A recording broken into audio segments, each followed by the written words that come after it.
તમારે એવું નહીં રાખવું હો કે આ સોલંકી પેઢીની માતા છે. તમે મનથી એવું માનો છો ને કે આ મારી જ માતા છું, હું તમારી.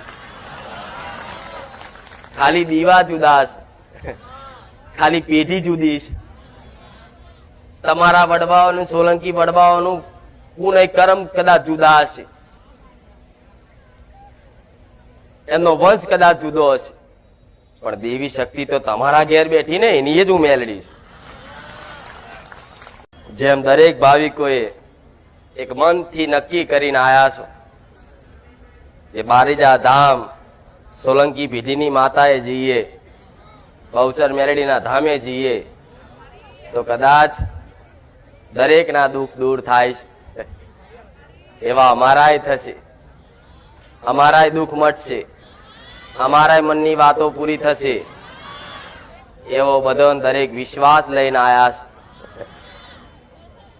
તો વિશ્વાસ કરીને આયા હોય તો વિશ્વાસની જો માતા છું, શ્રદ્ધાની હું માતા છું. જો કદાચ શ્રદ્ધા મનમાં એવી હશે કે સોલંકી પેઢીની બહુચર માતા આવી હળાહળ કળિયુગમાં બારેજા ધામમાં સતવાની ગાદીએ બેહશે, એવી શ્રદ્ધા મનથી બંધાઈ હોય ને, તો દરેકનો બેડો પાર કરીશું બહુચર.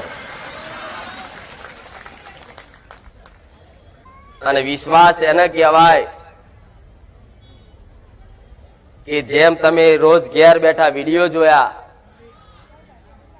ઘેર બેઠા પ્રવચન સાંભળ્યા, ઘેર બેઠા દરેકની બેઠકો સમાધાન જોયા, એવું જોવાથી તમારી અંદર એક વિશ્વાસ જાગ્યો કે આવું બધાનું થતું હોય તો અમારું થશે, માં મેલડી પૂરું કરશે. એવો તો મેલડી આવું કહું, એનું નામ વિશ્વાસ. શ્રદ્ધા એટલે કે સાક્ષાત છે માતા. એવી કદાચ તમારે મન ઉપર કોઈ શંકા ના થતી હોય તો સમજી લો તમે શ્રદ્ધામાં બંધાયા. અને સોલંકી પેઢીની બહુચરના ખાતાની ઉગતાની રોમવારી મેલડી, ખુખાર મેલડી આવા કળિયુગમાં જાગતી જ્યોત છે. હજારોના દુઃખ મટાડસ, હજારોના દુઃખ ભાગીને ભૂકો કરી આલસ, કઈક ને સતના માર્ગે લાવી અને દરેકની પેઢીનો ઉદ્ધાર કરસ. આવો વિશ્વાસ બંધાયો હોય તો હું મેલડી. દેવી શક્તિની કૃપા હેઠળ પહોંચવા માટે ખાલી આ બે જ શબ્દ કાફી, શ્રદ્ધા અને વિશ્વાસ. બધી જગ્યાએ લખેલું હોય, બોર્ડ મારેલું, મોટા મોટા મંદિરોમાં લખેલું હશે, કોઈના મુખે વાપર્યું હશે કે જો તમારી સાચી શ્રદ્ધા અને સાચો વિશ્વાસ હોય તો તમારું ગમે તે દેવ, ગમે તે ભગવાન તમારું ધાર્યું કામ કરી આલે. તો જો તમારું ધાર્યું કામ થતું હોય ને, તો સમજી લો તમારી અંદર શ્રદ્ધા ને મારા પ્રત્યે વિશ્વાસ બંધાયો છે. હું મેલડી જગતમાં એવું કહું છું, આ શ્રદ્ધા અને વિશ્વાસ મારા નામથી જો બંધાયો હોય તો 24 કલાક કદાચ તમારા મુખે મારું મેલડીનું નામ આવતું હોય ને, તો ગોડી હું દગો નહીં કરું. હું મેલડી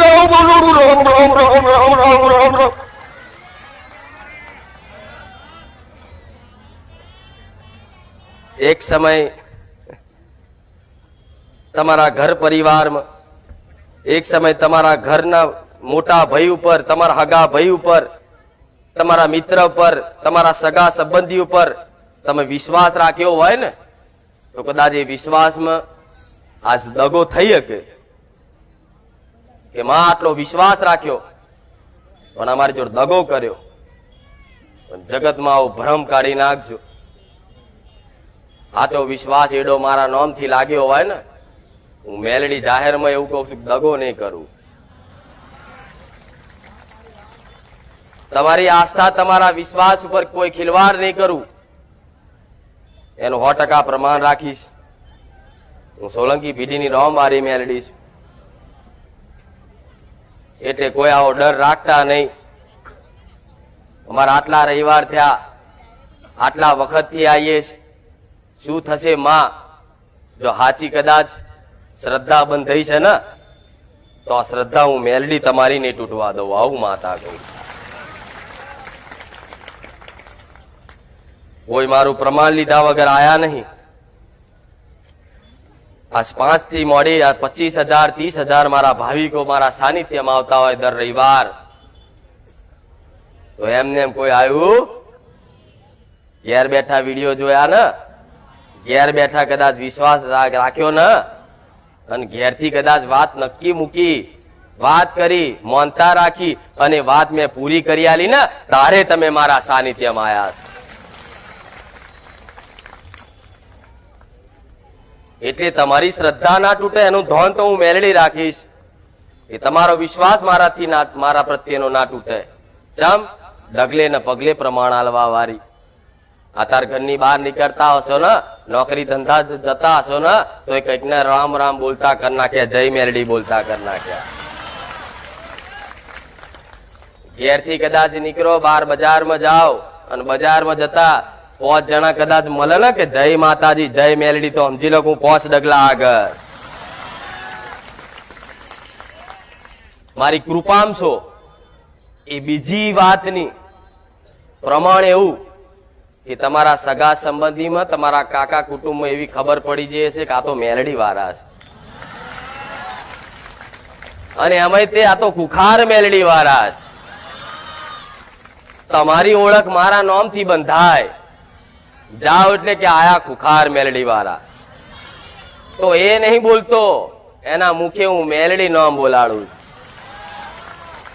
ચમ ઠેર ઠેર જાઓ, ગમે તો જાઓ, બજારમાં જાઓ, નોકરી ધંધે જાઓ, અને હું મેલડી કદાચ આગળ મારું નામ લાવતી હોય ને, તો હું તમને યાદ કરાવું છું કે દીકરા ભૂલી ના જતો. તો કદાચ ડગલે ને પગલે આવા તમારા શ્રદ્ધા અને વિશ્વાસ નું ધ્યાન રાખતી હોય હું સોલંકી પેઢીની માતા, તો તમે મને ભૂલી જશો પણ હું ભૂલવા નહીં દઉં. આવું કહું છું.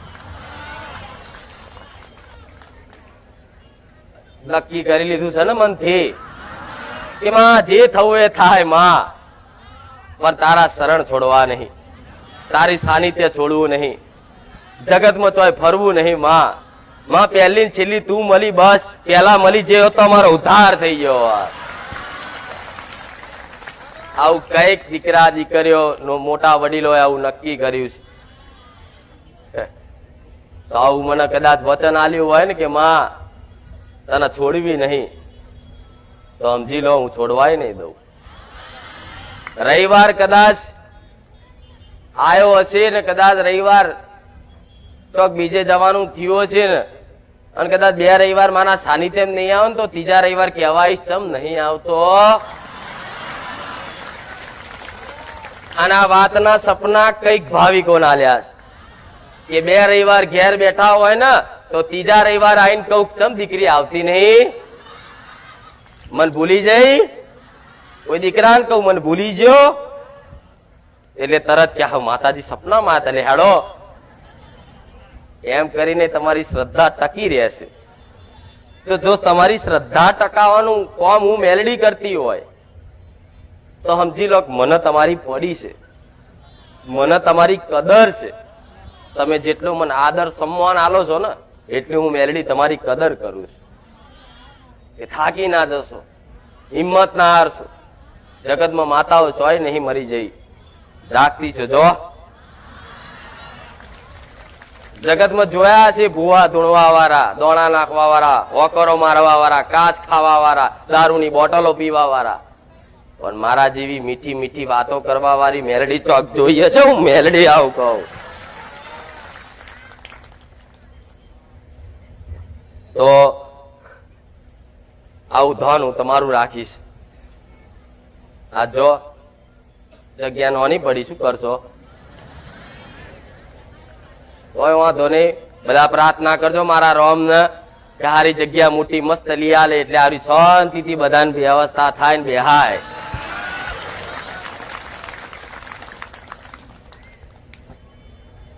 તમારે એવું નહીં રાખવું હો કે આ સોલંકી પેઢીની માતા છે. તમે મનથી એવું માનો છો ને કે આ મારી જ માતા છો, હું તમારી. ખાલી દીવા જુદા છે, ખાલી પેઢી જુદી છે. તમારા વડવાઓનું, સોલંકી વડવાઓનું પુનઃ કર્મ કદાચ જુદા હશે, એમનો વંશ કદાચ જુદો હશે, પણ દેવી શક્તિ તો તમારા ઘેર બેઠી ને, એની જ હું મેલડી છું. હું કોઈ પારકી, હું તમારા માટે હું તમારી જ છું, પણ પારકી ચારે ગણાવું જ્યારે તમે તમારા ઘેર બેઠેલી માતાને એના હક અધિકાર છીનવી અને બધા હક અધિકાર મનાલવા જાવ ને, તારે મારે કેવું પડે દીકરા, મારા પહેલા તારા ઘેર બેઠી એ પહેલી છે. નકર જો હક અધિકાર સમજી જતા હોય દેવી શક્તિના, તો હું એવું કહું છું, તમે મને મેલડીને તમારી પેઢીની માની લેશો ને, તો તમારા પેઢીનું કર્તવ્ય નિભાઈશું મેલડી. ભલે કદાચ મારો ઘરમાં દીવો કરવાની જરૂર નહીં, મારા ફોટા લગાવીને પૂજા પાઠ કરવાની જરૂર નહીં, પણ ઘેર બેઠા કદાચ દાડા 100 વખત હું મેલડી યાદ આવતી હોય ને, તો સમજી લો તમારી પેઢીઓનું ગમે તેવું દેવ દુઃખ હશે, જેનું સમાધાન નહીં મળતું હોય, પણ થોડી ઘણી ધીરજ રાખી અને 2-5 વર્ષ સુધી મારા સાનિધ્યમ ટકી રહેજો. જો કદાચ વર્ષોની જૂની વાટી ના ખોલ્યાલું ના, તો હું સોલંકી પેઢીની મેલડી મટી જાય. દેવ દુઃખ આજકાલનું હતું, વર્ષો જૂની ઓટીઓ પડતી જાય ને,